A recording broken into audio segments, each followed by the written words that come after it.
Over the next few minutes, I'm going to answer this question from a parent. How do I balance talking to my child about the pleasure of sex and also explain that someone can hurt and abuse them? So, welcome back. I'm Sarah Sproul and I'm sex educator and occupational therapist. I sit in a car each week answering a question to help you raise your confident and caring young person who respects themselves and the people around them. This parent adds to their question, my first memories of talks about sex were the horror of it and abuse and rape. Never anything about pleasure, and I've been trying to undo the damage of that memory for years. So this is why trying to work out the balance, get clear on how to talk about things that are wonderful and also things that are complex and difficult is so important in our parenting. Oftentimes when we are starting a really complex topic with our kids, my first go-to, and this is point number one, is to work out, well, what would we say about this issue if it wasn't to do with sex? So in this case, what would we say about the fact that sometimes life is really fun and then sometimes life is really horrible? So for example, I'm just listing some of the horrible experiences that we have in the world, like we can get bullied, we can be in accidents, we can be hurt in some way when someone just doesn't pay attention to our needs and our feelings at all and just is super duper mean.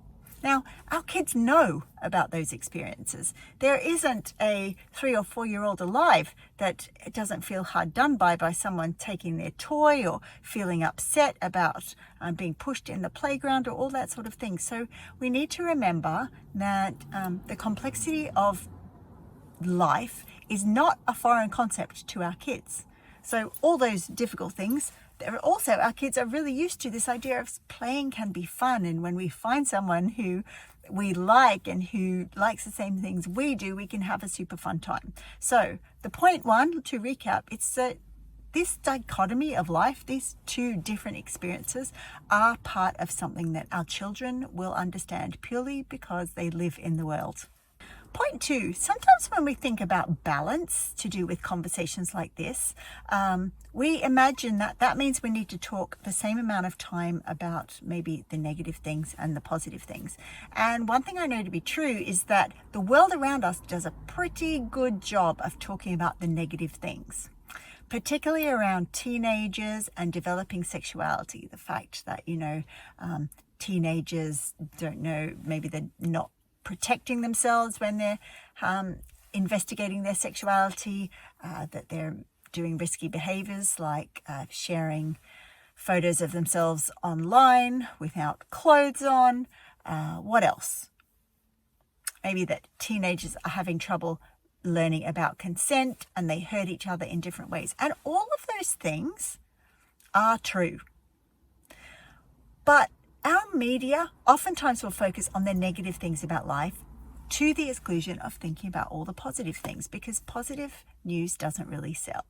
So there is no news in the teenagers that are doing a really good job of working out what their needs are and learning to talk about that to others and listening to the needs of the people they're in relationship with. There's no news there. There's no news about teenagers having sex and using condoms. There's no news there really.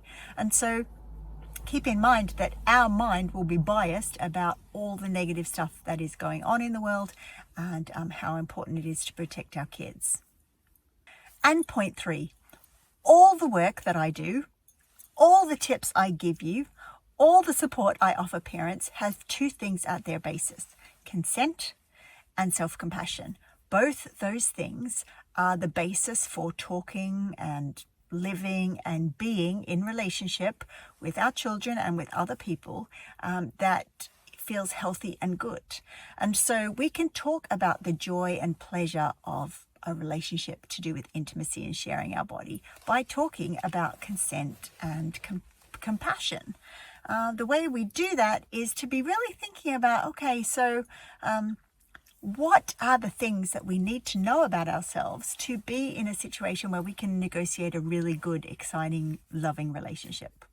We need to know what feels good, right? We actually need to know how our body works and how we can talk about that with someone else. So while we might think that that is about talking about pleasure and the joy of having a body and what sex feels like. What that actually is one of the building blocks of preventing difficulty and pain and suffering, because a lot of pain and suffering can often comes from not knowing ourselves and not being able to speak up about what we need.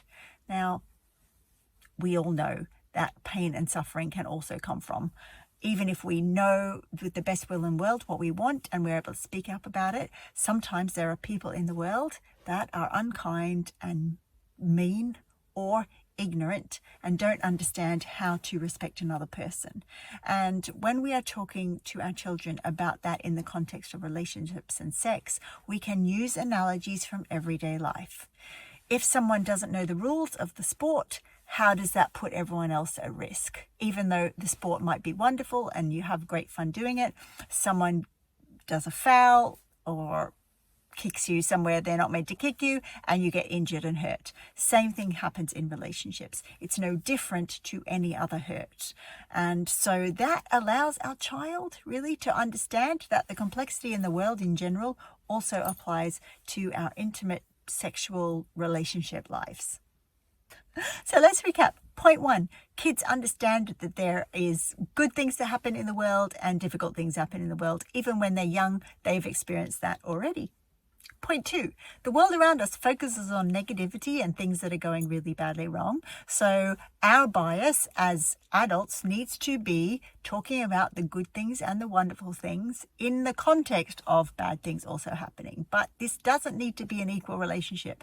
Talking about the joy and excitement of discovering new stuff and discovering our body is a really important conversation to have. And point 3, consent and self-compassion is at the core of everything we do to help our child work out what they like and how to speak up about what they like so that they can create good and wonderful relationships with the people around them. Now that you're realizing that consent and self-compassion and all this sort of stuff is so central to talking to our kids about the good and the bad in the world, you might find that you want to do further training on this. So if you do, find the link somewhere around this video and give me your details so I can let you know when the next parenting course that I run that focuses on all that stuff takes place and you can get your place. And that's Sitting in a Car for Another Week, where I've answered a question to help you raise your confident and caring person who respects themselves and the people around them. Bye for now. So let's recap. Point 1. Oh, what is point 1? And consent is learning about the...